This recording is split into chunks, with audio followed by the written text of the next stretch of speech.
desde a infância, eu já tinha alguns indícios de que eu era uma pessoa ansiosa, mas a minha família não tinha muita compreensão, né? Eu acho que até o diagnóstico é uma coisa relativamente recente, e essa compreensão não existia na época, mas eu sempre fui uma criança com indícios de ansiedade, eu sempre roí unha, sempre tive o hábito de arrancar a pelinha da boca quando eu estava nervosa, de arrancar um pedacinho da bochecha também, até puxar fio de cabelo, enfim. Em 2014, eu comecei a sentir assim, umas sensações estranhas dentro de uma sessão de cinema, assim, dentro da sala de cinema. E nessa época eu achava que fosse, sei lá, algum problema, não sei, alguma indisposição, né? Alguma coisa mais simples assim. No dia seguinte eu senti novamente, fui no hospital e não tinha nada de errado, assim, no sentido do corpo, biológico, assim, não tinha nada de errado. Eu lembro que a gente estava vendo um filme quando ele pediu para parar, né? Ele falou, para o filme que eu tô passando mal. Aí eu já fiquei assustado, né? Porque até então ele não tinha apresentado nenhum sintoma, né? Aí ele foi pro quintal de casa, ele pegou e disse assim, eu fui atrás dele, né? Ele, não, me deixa só. Aí ele tava andando pelo quintal, né? Tentando respirar, tentando se acalmar. E ele pegou e falou assim, não, Pablo, vai pro quarto. Se em 20 minutos eu não voltar, tu vem aqui atrás de mim, que provavelmente eu desmaiei.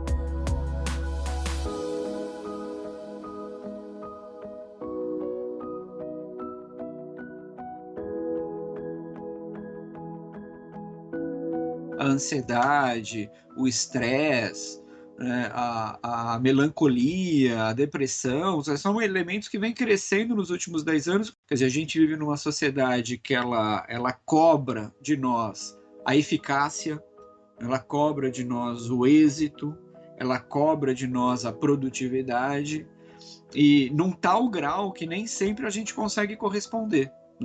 A gente pode imaginar que a gente vive num contínuo que vai num estado de segurança, num extremo, para um estado de ameaça, de perigo, quando a gente se sente ameaçado, em perigo, vulnerável.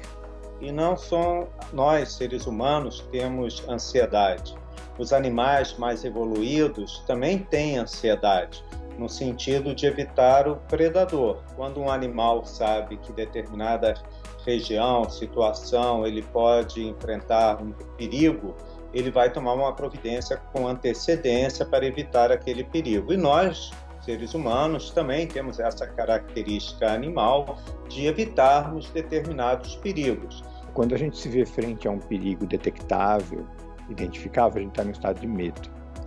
E quando a gente está frente a um perigo vago, uma expectativa de perigo, de algum risco que a gente tem, a gente está no estado de ansiedade.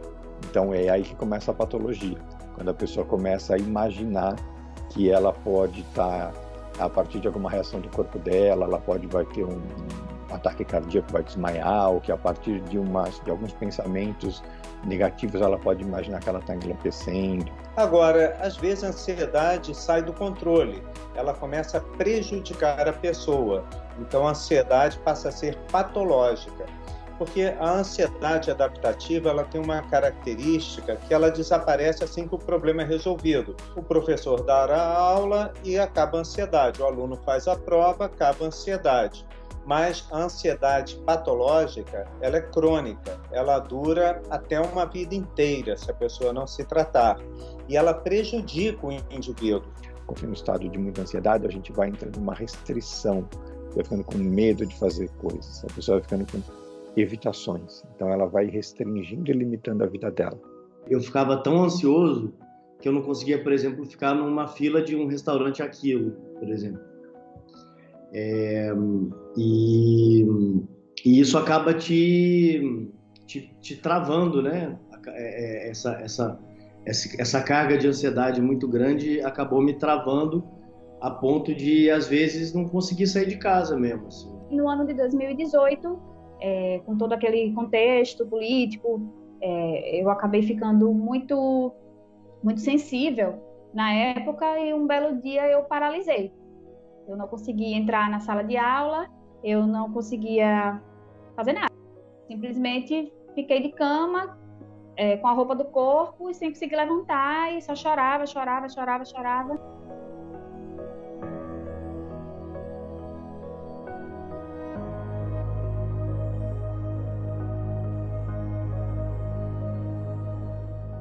Existem vários transtornos de ansiedade. Talvez o transtorno de ansiedade mais comum sejam as fobias que nós chamamos de fobias específicas. Pessoas que têm pavor, um medo excessivo, uma fobia a pequenos animais, a tempestades, a sangue, a altura, a lugares fechados. Enfim, são situações do cotidiano que normalmente não nos causam nenhum tipo de problema maior, mas essas pessoas têm um verdadeiro pavor. Eu já notava algumas situações. Por exemplo, teve um período que a gente terminou, né? A gente brigou e a gente ficou um tempinho separado. Ele me falou que ele tinha medo de dormir só, né? Ele tinha medo de dormir com a porta do quarto fechada e deixava a porta do quarto aberta. Ele tinha medo do escuro, ele tinha medo da porta do guarda-roupa. Outro quadro também de transtorno de ansiedade muito comum é o transtorno de pânico. O transtorno de pânico é um transtorno de ansiedade aguda. A pessoa está bem, está, por exemplo, conversando, está num cinema, está até dormindo, está assistindo uma aula, de repente começa a passar mal. Começa a ter vários sintomas físicos, como palpitação, pressão no peito, falta de ar, tremor, onda de frio, de calor, náuseas, enjoo, pode sentir-se estranho, pode sentir-se diferente ou que o ambiente está diferente. E esses sintomas são de uma intensidade muito grande. Em geral, a pessoa começa a sentir que está tendo um infarto ou que vai ter um AVC, um derrame cerebral, como se diz legalmente. A pessoa nota que está muito mal e vem uma sensação de morte iminente ou uma sensação que vai perder o controle.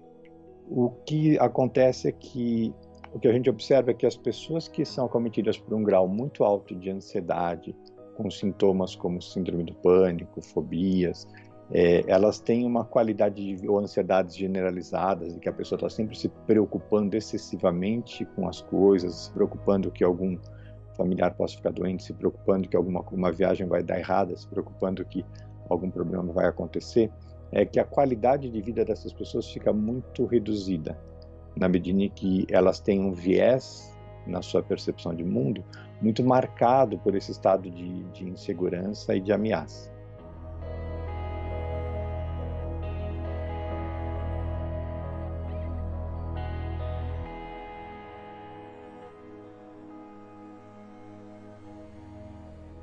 Volta e meia atendemos crianças com transtorno de ansiedade ou depressão, ou idosos que nunca tiveram nenhum tipo de transtorno nesse sentido e apareceu na senectude.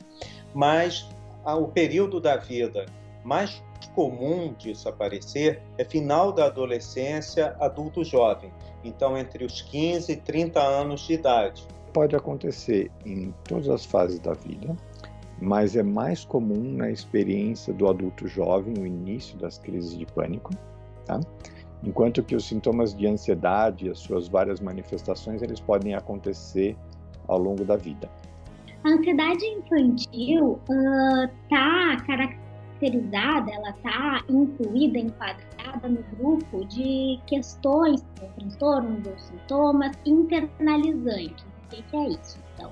São sintomas caracterizados como neuróticos, que as pessoas sentem mais por dentro, que causam mais sofrimento, desconforto, incômodo para a pessoa em si, menos para as pessoas de fora. Tá? Isso é que quer dizer internalizante.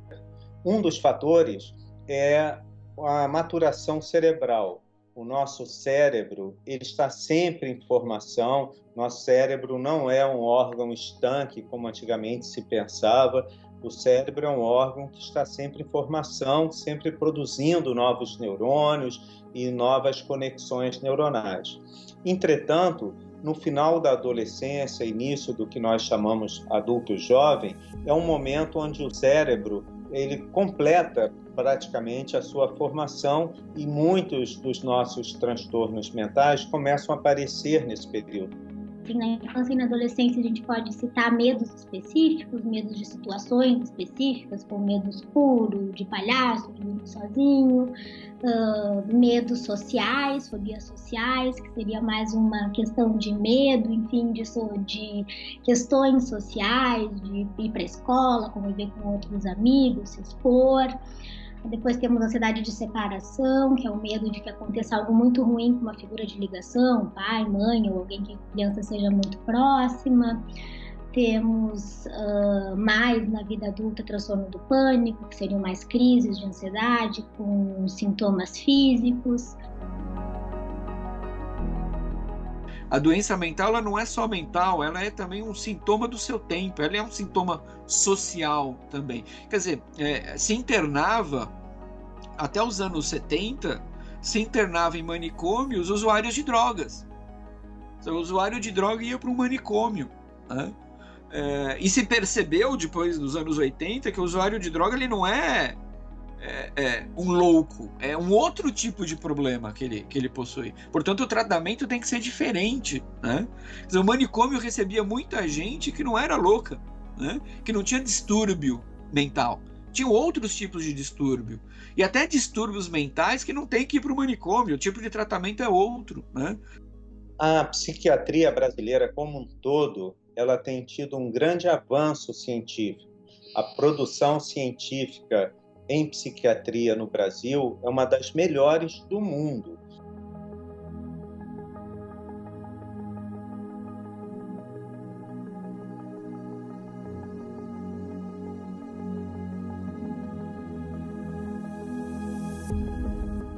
O Brasil passou por um processo, a partir da aprovação da Lei 10.216, de consolidar uma política pública no Brasil, de um novo olhar, uma nova forma de cuidado e tratamento dos usuários da rede de saúde mental, ao que outras drogas. Se a gente vê há mais de 30 anos atrás, o Brasil passou por um processo de um cuidado asilar, baseado nos antigos manicômios. Aí a gente tem que tomar também uma perspectiva histórica. Um dos países que mais investiu a partir da segunda metade dos anos 80 no movimento antimanicomial foi o Brasil.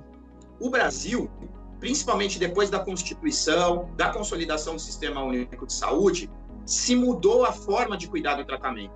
Então, em vez do modelo asilar, nós começamos a fazer um modelo de cuidado, de tratamento, de base comunitária, tendo centros de atenção psicossocial, centros de convivência, as residências terapêuticas, que é quando essas pessoas saem dos antigos hospitais psiquiátricos e vão para os bairros, para as cidades.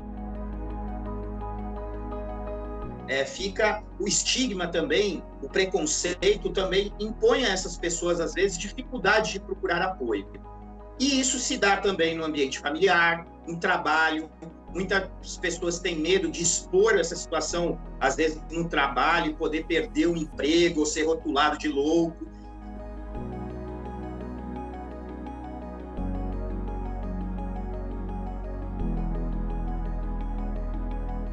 As relações de trabalho, de um modo geral, elas são construídas de uma maneira opressiva, porque ao mesmo tempo que elas tratam de uma entrega pessoal, elas estabelecem disputa, elas estabelecem metas, elas estabelecem uma concorrência, muitas vezes desleal no mercado de trabalho e mesmo dentro da organização.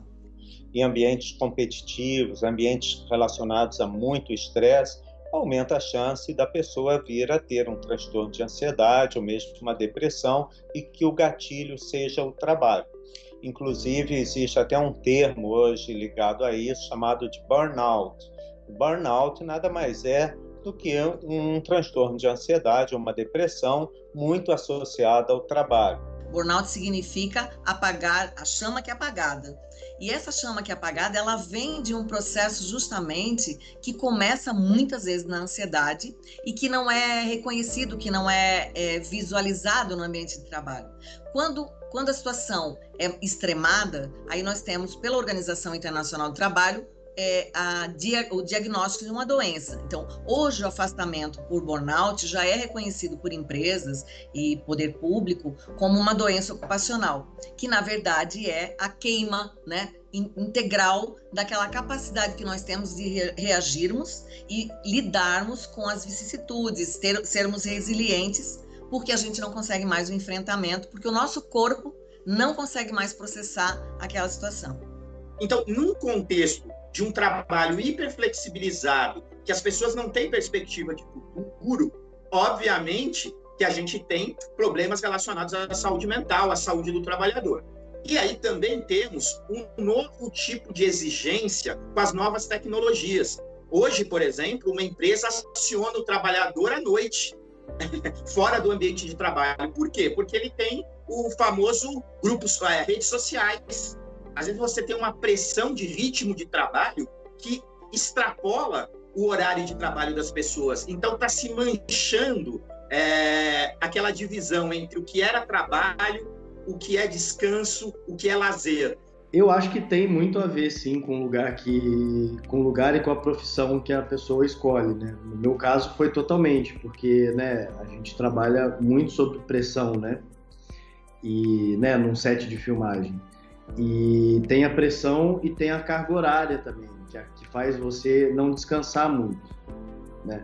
Então você acaba não cuidando muito de você. Se você não cuida muito de você, você fica mais aberto a problemas, vamos dizer.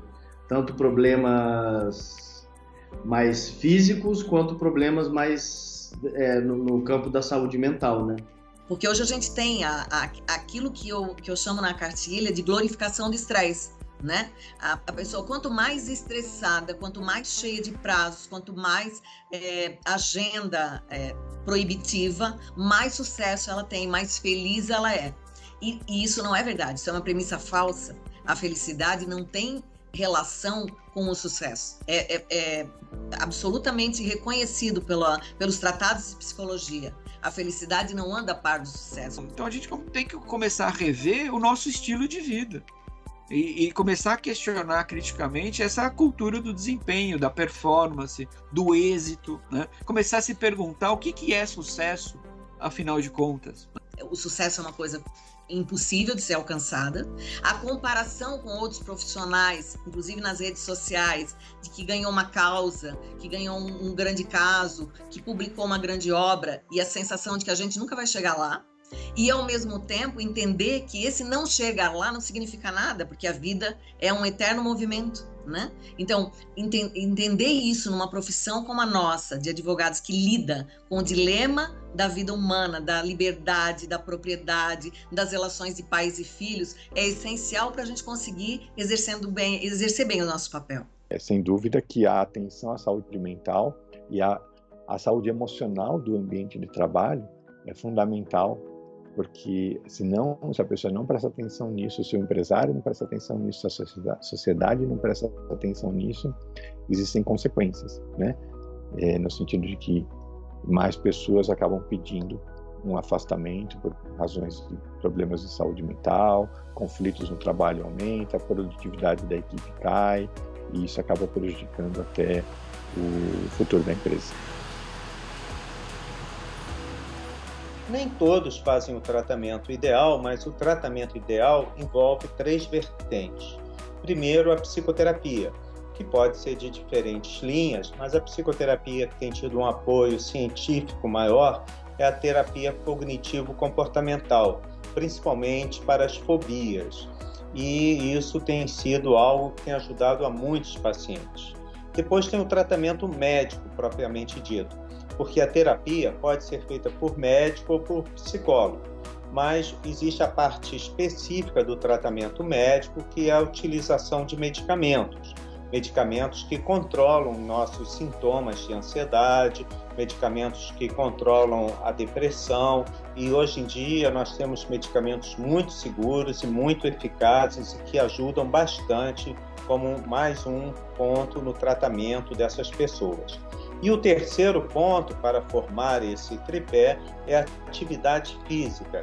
Atividade física regular está comprovado cientificamente que ajuda, seja na ansiedade, seja na depressão. A gente precisa entender que tem umas questões muito importantes. O tratamento da ansiedade, a gente precisa regular o nível de ansiedade, ou seja, a pessoa tem um estado de ansiedade muito alto, e esse estado de ansiedade ele é alimentado por preocupações. Então ela tem um nível de ansiedade, depois essa ansiedade por uma preocupação ela sobe. Quando ela começa a acalmar de novo, essa ansiedade sobe de novo. Uma das coisas que me ajudou bastante, que a minha psicóloga me orientou, foi que eu escrevesse, porque eu escrevendo, eu não precisava ficar pensando tanto, né, que os pensamentos muito acelerados da ansiedade me deixavam com medos irracionais. Existe um conceito muito importante que chama janela de tolerância, que é o quanto que a pessoa suporta e que consegue lidar da sua excitação interna, das suas emoções, do que ela sente, sem entrar no estado de desorganização. Quando a pessoa que tem um transtorno de ansiedade, geralmente ela tem uma janela de tolerância muito estreita. E isso faz com que, quando a excitação, que ela sente, a emoção sobe um pouco além daquele limite, ela entra numa sensação de descontrole e de caos. E aí ela começa a entrar em ansiedade muito intensa. Então esse é o modelo fundamental de tratamento para transtorno de ansiedade. Regulação emocional, aumento de tolerância para aumentar a janela de tolerância e o processamento das memórias traumáticas. Quando esse tratamento ele em si não é o suficiente para que a pessoa possa superar o seu transtorno de ansiedade, a gente pede também que a pessoa passe por um psiquiatra para que ela tenha um acompanhamento de um psiquiatra para tomar medicação que ajudaria também ela a estabilizar essas crises de ansiedade. A gente já tem bem definido medicação para transtorno de ansiedade, os inibidores seletivos da recaptação da serotonina, como indicados, ajudam. Aí tem, enfim, técnicas de relaxamento, de respiração, que ajudam bastante, terapia cognitivo-comportamental, principalmente visando a estimular que a criança enfrente seus medos. Nas últimas décadas, a psicologia foi incluindo influência do pensamento oriental, da psicologia budista, do pensamento das práticas de meditação plena nas técnicas e teorias psicológicas de base científica. Então, todo o trabalho com mindfulness, né, com atenção plena, toda a utilização de um treinamento de uma atitude mental diferente em relação ao sofrimento. Porque, inicialmente, a atitude que se predominava era: se existe um sofrimento, então a gente precisa se livrar dele. E isso acaba, o que se descobriu aqui, isso acaba criando no mundo mental um conflito interno onde gera muito sofrimento e a pessoa com medo das suas reações de ansiedade fica mais ansiosa. Então, como lidar é sempre tentar estimular, fazer com que a criança não evite, né? Com que a criança se exponha, com que a criança tente enfrentar e melhorar os seus medos, assim, né? Porque no fundo de todos os tipos de ansiedade há um medo exagerado. E como adultos e como pessoas ao redor é tentar fazer com que essas crianças vão aos pouquinhos dentro do que elas conseguem, né? Sem causar nenhum trauma, óbvio, mas enfrentando os seus medos para elas se habituarem com isso e pararem de enxergar os medos dessa forma exagerada e com um risco tão grande.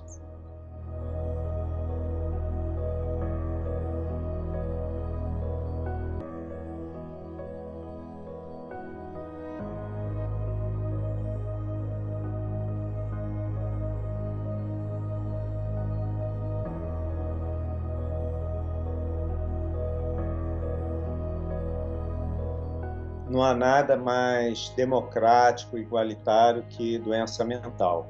As doenças mentais, elas afetam igualmente pessoas de diferentes classes sociais, diferentes níveis culturais e em qualquer país do mundo, seja dos países ricos aos países pobres. Quando alguém fala que um transtorno mental é uma frescura, isso só demonstra uma total ignorância ao sofrimento psicológico das pessoas. O sofrimento psicológico é muitas vezes até pior do que o sofrimento físico e faz com que as pessoas sofram intensamente. Mas o que a gente procura no tratamento psicológico é conseguir olhar o que está acontecendo com aquele sujeito, no seu mundo interno e nas suas relações, né? Então, se a gente consegue ter essa compreensão oferecer essa ajuda, o que a gente observa é que a pessoa vai aumentando a sua capacidade de regulação, ela vai se reconectando com os seus princípios, com a sua vida, com o seu corpo, e vai se reconectando nos vínculos que são importantes para ela. E vai encontrando o seu propósito de vida. Eu ainda tomo remédio. Eu não acho que seja uma... E talvez aí seja a coisa mais dura, né? Eu não acho que seja uma doença que se cure. Eu acho que é uma doença que se aprende a conviver com ela. Tem momentos que eu estou muito bem, tem momentos que eu estou um pouco mais para baixo, tem momentos que eu estou mais ansioso, tem momentos que eu estou menos ansioso, mas eu acho que esse aprendizado de se conviver com esse problema é muito importante, ao invés de buscar uma cura, sabe? Porque quando você tem uma recaída, as recaídas sempre assustam muito.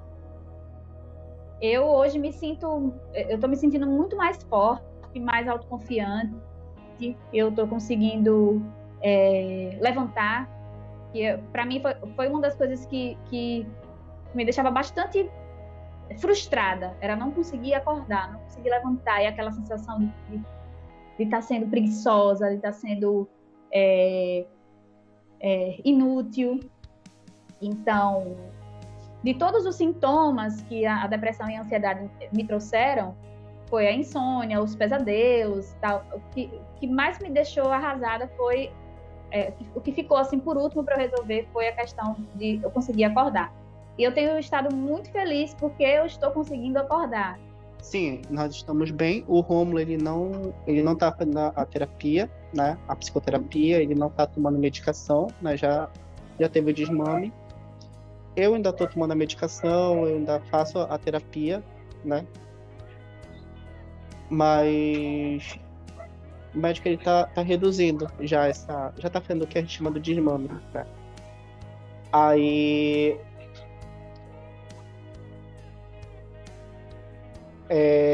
esse período, digamos assim, né, da ansiedade do Rômulo, ele ajudou, né? Porque assim como eu passei a ter uma visão, né, de uma pessoa que convive com alguém com transtornos mentais, ele passou a ver e entender o que é ter, né, transtornos mentais, sofrer assim de ansiedade. Então a gente começou a ver um com o olhar do outro, né? A isso a gente tenta tirar, né, algo positivo, né, dessa situação. O Animal Indireto é um filme que eu filmei em 2017 e ele foi lançado no Festival de Roterdã. E ele é um filme, é uma espécie de filme diário, mas é uma espécie também de filme terapia, né? Onde no filme eu tento jogar para fora todas essas questões, né, que vêm na cabeça quando se é diagnosticado com uma coisa que você não entende direito. O combate à depressão e à ansiedade precisa, né, que você fale, que você passe a dizer que está incomodado, a dizer que está feliz, a reconhecer os momentos de felicidade e reconhecer os momentos de tristeza, como eles são, não tentar tampar o sol com a peneira, sabe?